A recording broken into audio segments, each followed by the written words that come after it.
पिछले 8-10 साल से ये स्टेट, ये रियासत जहालत की तरफ, गुर्बत की तरफ, बेकारी की तरफ, बेरोजगारी की तरफ धकेली गई। यहाँ इलेक्शन नहीं हुए।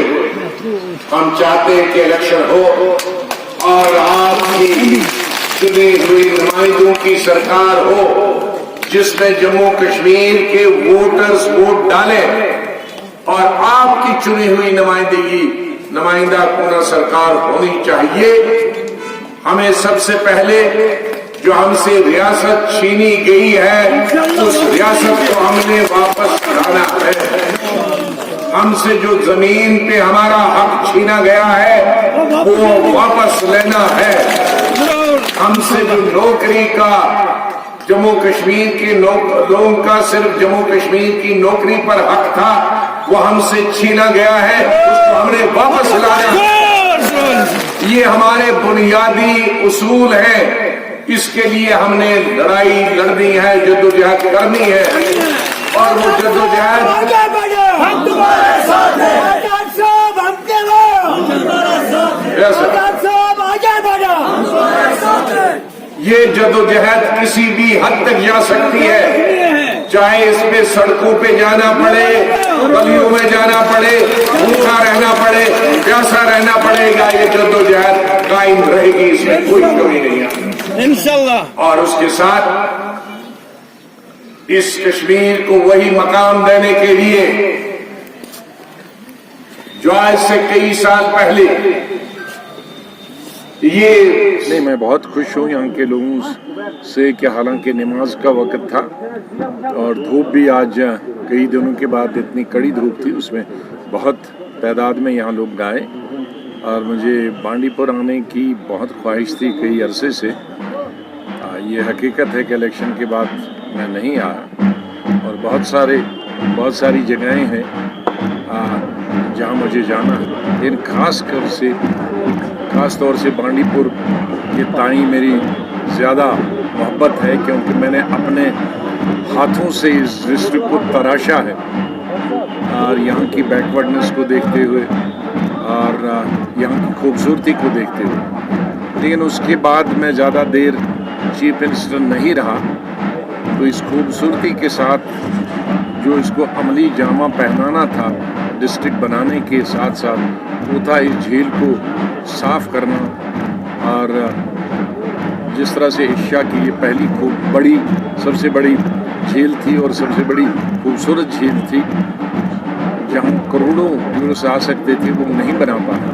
तो इसलिए इंशाल्लाह इलेक्शन में अगर अल्लाह ताला ने और लोगों ने हमें सपोर्ट किया तो वो ख्वाब भी पूरा होगा, मेरा ख्वाब भी पूरा होगा और उसके साथ साथ इस ज़िले के लोगों का भी ख्वाब पूरा होगा। इसको एक हम इंटरनेशनल टूरिस्ट प्लेस के तौर पे प्रोजेक्ट करें। सर ऐसा कुछ है? नहीं, मैंने कई चीज़ों में देखा,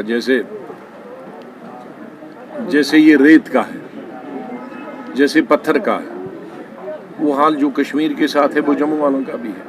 जम्मू वाले भी रहते हैं कि हमारी रेत सारी ले गए और पहले हमें मकान बनाने के लिए जो रेत में 1 लाख लगता था, अब 10 लाख लगते हैं। रेती हमारे जो पत्थर थे वो सब बाहर वाले जा रहे हैं और ना हमको ठेका दिया जाता, ना हमको ट्रैक्टर लगाने दिया जाता, ना हमको ट्रक लगाने दिया जाता, ना हमारा मजदूर लगाने जाता। यही जम्मू वालों की भी शिकायत है, यही सांबा वालों की भी शिकायत है, यही कठवा वालों की शिकायत है, यही कश्मीर वालों और यही कश्मीर वालों की है। तो कई चीज़ें, या दूसरी मिसाल दूंगा कि ज़मीन पे तकरीबन 70% अवाम सरकारी ज़मीन पे हैं या रेवेन्यू की ज़मीन पे हैं या घास चराई पे हैं, उसमें कश्मीर वाले भी हैं और हमारे हिंदू भाई भी हैं। तो जब उन्होंने मकान गिराना शुरू कर दिया तो हिंदू के मकान भी उसमें आए, मुसलमानों के भी मकान। तो इक्का दिक्का कोई केस होगा, लेकिन जो चीज़ें हो रही हैं, जिस तरह का बर्ताव हो रहा है, वो जम्मू के हिंदुओं के साथ और कश्मीर के मुसलमानों के साथ, मैं ये नहीं कह सकता कि कोई उनको ज़्यादा सहूलियत मिल रही है हमारे हिंदू भाइयों को और मुसलमान को नहीं। उनको भी, वो भी इसी तरह से परेशान है। सर मेरा हमला होता है या सिविलियन पे हमला होता है, पूछताछ तो होती है।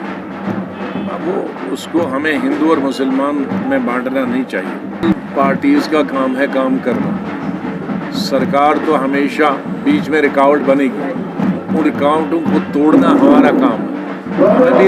हमें भी रैलियां नहीं करने दी थी, हमें भी रैलियां नहीं की थी, पुलिस लगाई थी, लेकिन हमने 60 रैलियां की। रैलियां पार्टी की नहीं, ये ज़मीन वापस लेने की थी। तो बाकियों ने कहा जी हमें निकलने नहीं देते, अब निकलने नहीं देते तो क्या, हम इनको भी नहीं निकलने देते थे, पकड़े थे। यहाँ बांडीपुर हम भी हमारे निकले 2 घंटे 4 घंटे पुलिस में बंद रहे, तो इसका तो मुकाबला करना पड़ता है। या तो पार्लियामेंट ला सकती है और या सुप्रीम कोर्ट, लेकिन पार्लियामेंट या तो मोदी गवर्नमेंट लाएगी या हम लोगों को जब भी मेजॉरिटी आएगी बाकी नॉन बीजेपी पार्टियां हैं तो तब आएगी, या सुप्रीम कोर्ट फैसला करेगी। G20 में एक तो पॉलिटिकल पार्ट है, दूसरा इकोनॉमिक पार्ट है। हमें हर चीज़ को जो गवर्नमेंट ऑफ इंडिया नहीं कहे, हम हर चीज़ को अच्छे को भी गालियाँ नहीं देनी चाहिए। हमें तमीज़ समझनी चाहिए अच्छे और बुरे। जो G20 होगी वो जिसमें सब राष्ट्रपति होंगे, प्राइम मिनिस्टर होंगे, वो सितंबर के वक्त में दिल्ली होगी। उसमें क्या पॉलिटिकल रेजोल्यूशन होंगे, उस वक्त उनका रिएक्शन वहाँ दिया जा सकता है। लेकिन G20 का वर्किंग ग्रुप आ रहा है कश्मीर में, और जाहिर है हमें खुश होना चाहिए कि उन्होंने कश्मीर को ही चुना। मैं बड़ा नाखुश होता अगर G20 टूरिज्म के लिए किसी दूसरे को सूबे को चुनती, टूरिज्म वर्किंग ग्रुप, और जम्मू कश्मीर को नहीं चुनती, क्योंकि हिंदुस्तान में दुनिया में टूरिज्म के लिए सबसे ज़्यादा मशहूर कश्मीर ही है।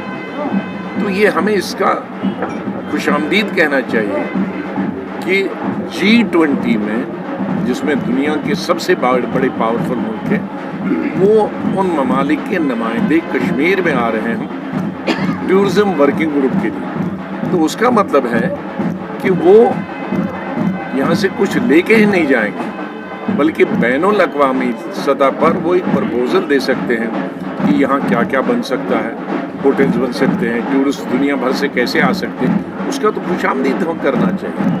हाँ, अगर कोई पॉलिटिकल चीज़ मोटिव से वो आते हैं तो हम उसको मुखालफत करते हैं, लेकिन यहाँ की इक़्तिसादी हालत को बेहतर करने के लिए, यहाँ के रोज़गार को बेहतर करने के लिए देखेंगे कि उनकी क्या रिकमेंडेशन होती है, क्या वो दुनिया भर से यहाँ टूरिस्ट लाने के लिए क्या क्या रिकमेंड करते हैं। तो हमें कबल अज़ मर्ग वाहवाही नहीं करनी चाहिए, हमें पहले देखना चाहिए कि उनकी रिकमेंडेशन क्या हो।